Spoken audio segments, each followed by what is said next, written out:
or children who do not obey them, or children who harm them and desert them. Generally, that is the probability we observe in such cases.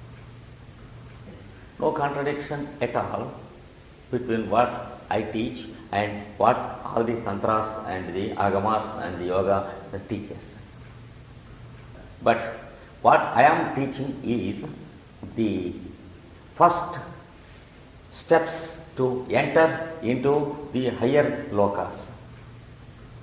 And the yoga practice which should be taken as the inevitable and the fundamental step of every individual on the material plane to enter into the spiritual plane.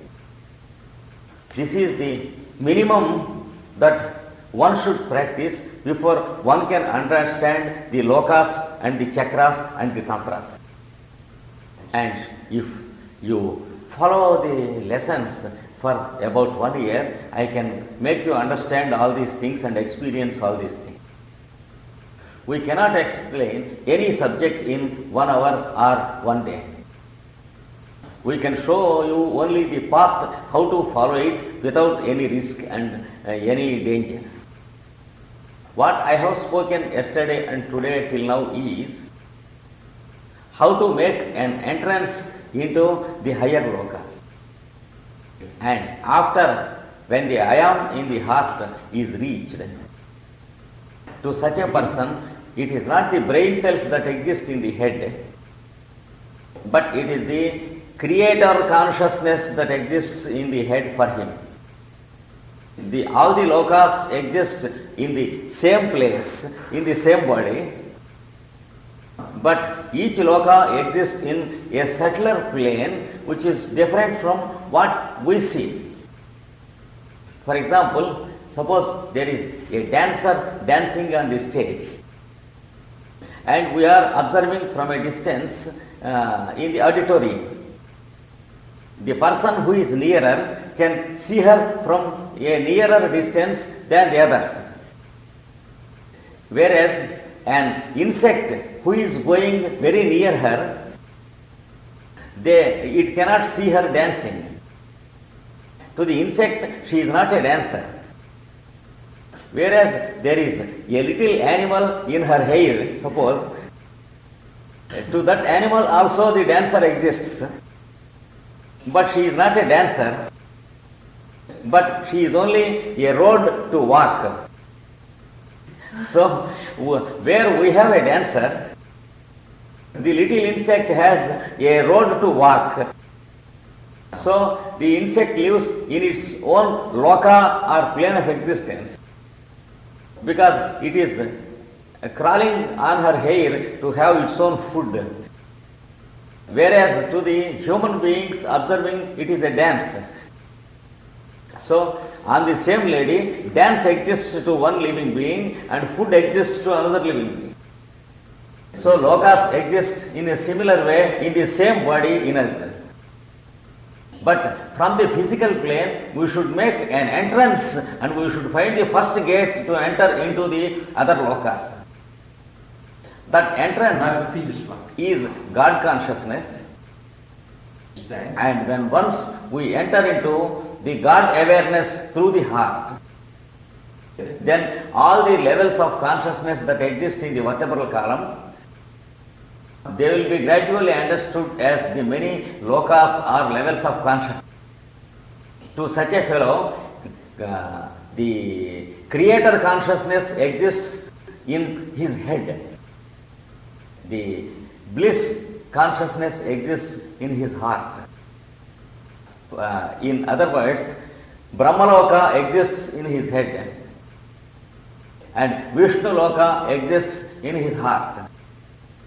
And Shiva Loka exists in him like a half of his body in the form of spirit and matter in him. And he can understand the truth that spirit is nature who is the wife and spirit is God who is the husband and matter is nature who is the wife. And spirit and matter are existing as husband and wife in his own body. So, higher truths come to his experience gradually. But the yoga system of Patanjali and Bhagavad Gita is the most universal and safest and the best system to practice for a yogic student. And unless one becomes a master or an adept in this eightfold yoga path, one has no safety or security in going into the advanced techniques of the Tantra. You have to correlate the various books and try to know gradually.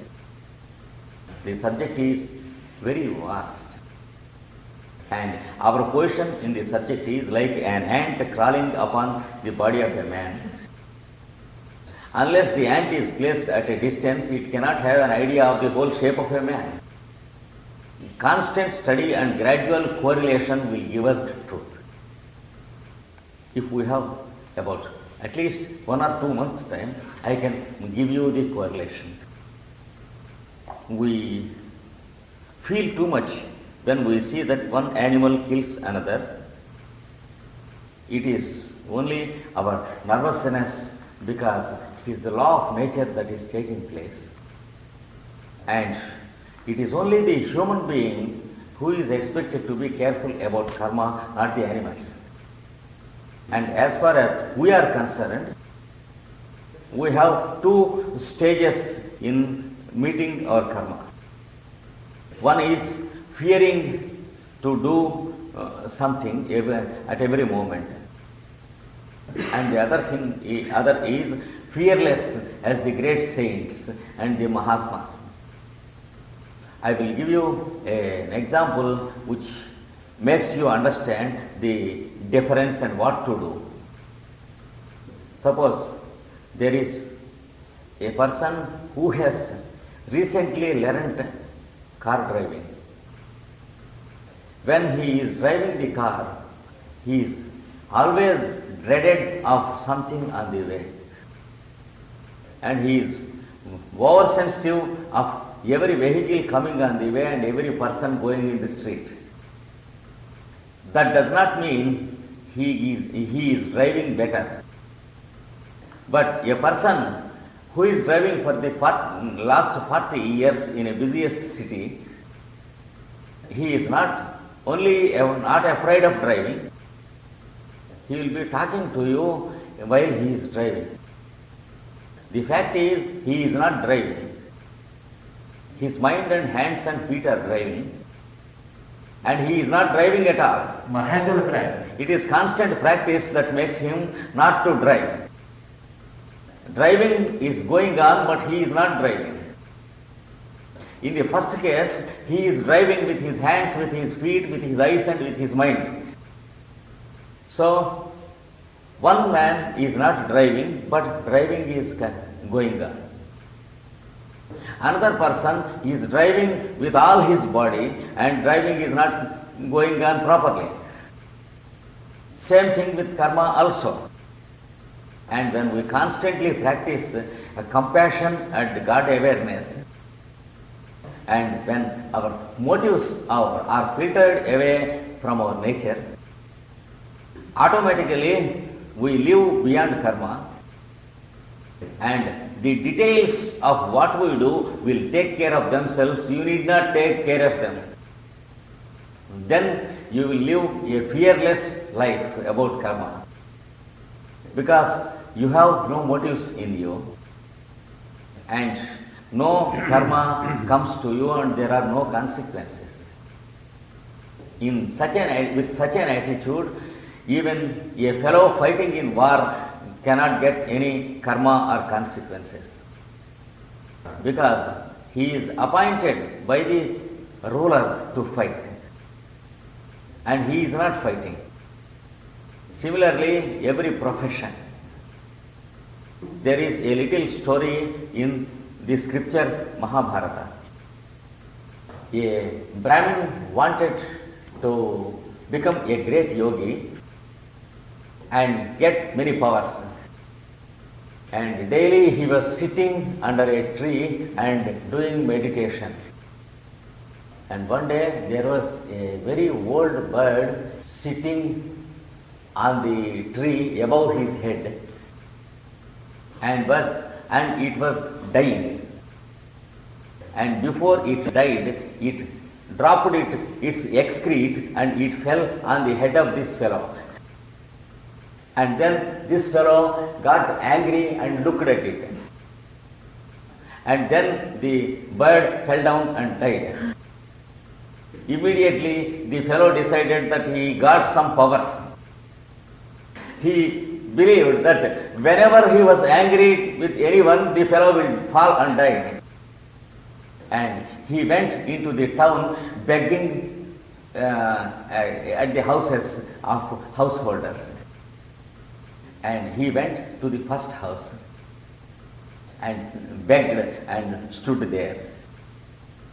It took a long time for the lady to come and give him food.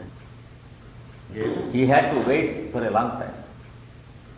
And then he got angry. He looked at her like that. Then she smiled and said, "I am not a bird on the tree." Then he was surprised how that she could know all this. Then he asked her, "Madam, how could you know about my past?" He said, "You are a fool. I have no business to know about you. I was doing my duty to my husband in the house. After which only I can give you, come out and give you food. But in the meanwhile, you grew impatient and angry. Remember, everyone has his or her own duty to do, and that is the highest truth. I was doing my duty to my husband, and my husband was sleeping with his head on my thigh. Sleep is medicine. And I have no business to disturb him from his sleep to give you food. So you should understand the relationship between karma and right way of doing things. You are in great ignorance, and if you believe in me, there is my guru in the forest, you go and approach him. He will clear all his doubts." And the fellow went to her guru. It was a surprise for him to see that he was a butcher, and he was cutting the animals and selling the flesh to people. And he stood at a distance, waited and observed the whole thing. So where the hours? And up to noon, midday, the fellow was selling meat to the people. Place comment. Then he closed his shop, went inside, and came out after a long time and said, "Sir, you come into my house and then take your bath. You cook your own food, because I am dealing with meat, and you cannot eat what I cook. You be my guest." Where's my cost? And then he began to teach him what he has to do. First he said, "I was on my duty in my shop when you came. And one is not expected to come out of his duty until his duty is finished. And afterwards, I have my old father and mother about whom I have to look to their food. I went inside and gave them food and then came to you. I did not eat or drink anything from the morning. But because you are my guest, first it is my duty to see that you eat and then only I eat. This is how we have to do our duties in life." And then the Brahmin asked him, "You know everything and you are a master. But why do you conduct butchery and why do you live by this profession? Why can't you change your profession and have a better one?" Then he said, there is no profession better and no profession worse in this world. There is only one thing, that is one's own duty. My previous karma has given me this as my duty. I inherit this work from my father. And as far as I am concerned, I do not kill either animal or plant. I purchase killed animals from the forest people and I sell them for some profit. And with that profit margin, I live and I feed my parents. And I have no personal wants because I have no wife or children. I am a celibate and a sannyasi, and I do not eat any meat, and I do not kill animal. I do not kill even a plant. I eat from the plants and animals without killing them. And I don't find anything wrong in what I do. And if meat eating is considered bad by you, it is your business to go and ask those people who eat meat and not myself. And it is God who decides the food of everyone on this earth. And I am not here to judge. This is how we have to live on this earth. And we do not have the karma of what we do. This story gives us the clue how to live in this world without having any consequences of the work we do. We can live in this world and do our professions and duties, still live without any motives and without passions, and live above the passions of irritability, anger, etc. And that is the highest goal of human living. We can live fearlessly while doing so. And whatever profession we do, we need not fear. It is enough we have no motives about anything. It is enough if we have no bad thoughts or harmful thoughts about anyone in this world. And it is enough if we do not do anything harmful to anyone according to our own attitude. So it is our attitude that counts and not the other things. That attitude purifies us and it takes care of our karma. We need not take care of every detail in what we do. As long as they are in the age of having no motives, there is no karma in the present tense. They have their past karma that will be working through their mind and through their actions and through their words. They will have only the consequences of their past karma during childhood. There is no new karma created by them when they are children. Only from the age of motives, new karma is possible to be done. Yes, it is the nature to hurt the dog is there in the child as its previous karma. And it gets the dog bite as a result of its past karma. For example, there are what are called problem children who hurt other children. If you see 10 children playing, 9 children will be very happily playing with each other, whereas one fellow is there who doesn't prefer to play with them, and he stands at a corner and waits to do some harm to a child or throw him from a height and run away, or throw some chair upon him and run away.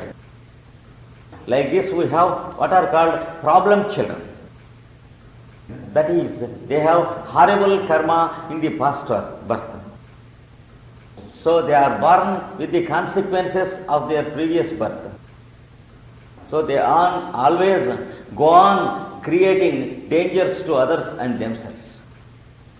It is the result, it is experiencing the result of their past karma. Yes, there is what is called prayaschitta in Sanskrit. That is atonement. That is a type of paying some good karma to neutralize bad karma.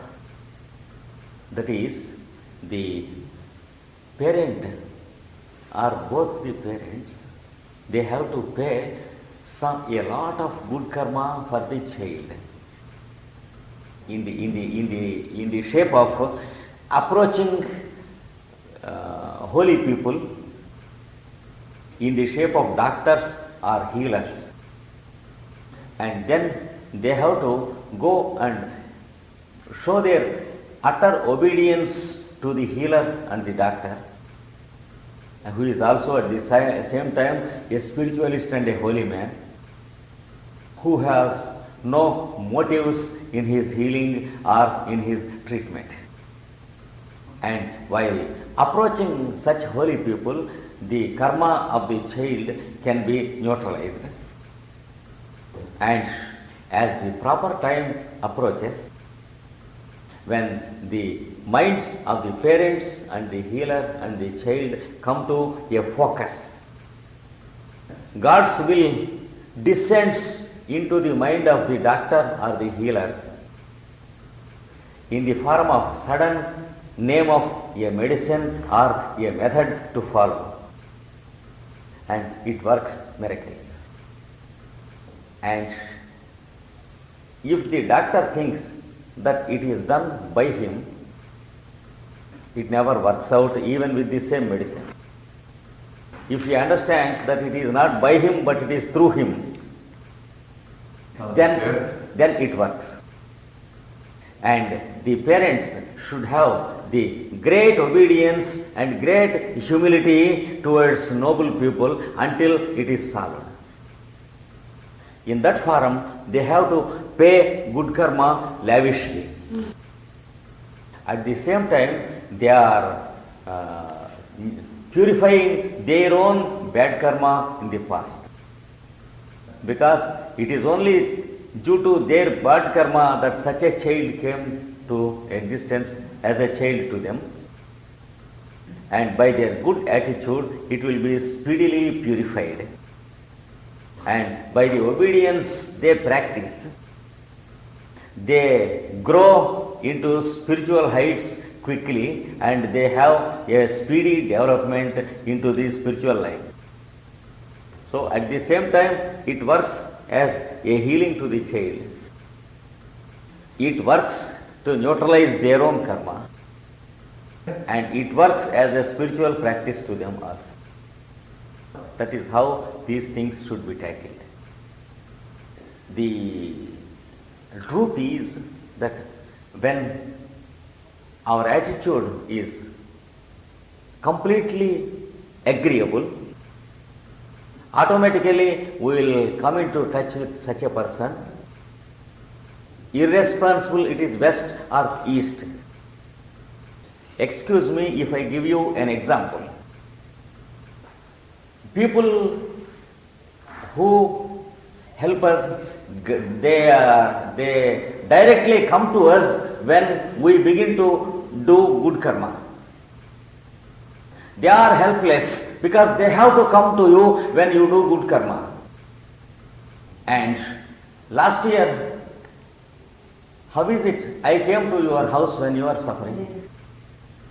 So when you are good, automatically I must be your servant and I have to serve you. It is the law of nature, and Occident or Orient is not the question at all when the situation comes. Yes, why not a creation first of all? What objection is there if God created? He created only creation and not bad creation. And God created man. Man created difficulties for himself. And God is not responsible. It is the play of God to create man as a creator. But since man is also a creator on the background of the creator, man can create anything he wants for himself. Unfortunately, he creates evil and difficulties for himself in the beginning. And God waits and observes. Because man has to rectify himself and understand that he is a creator. And he should understand that he can create happiness also. And then he creates happiness to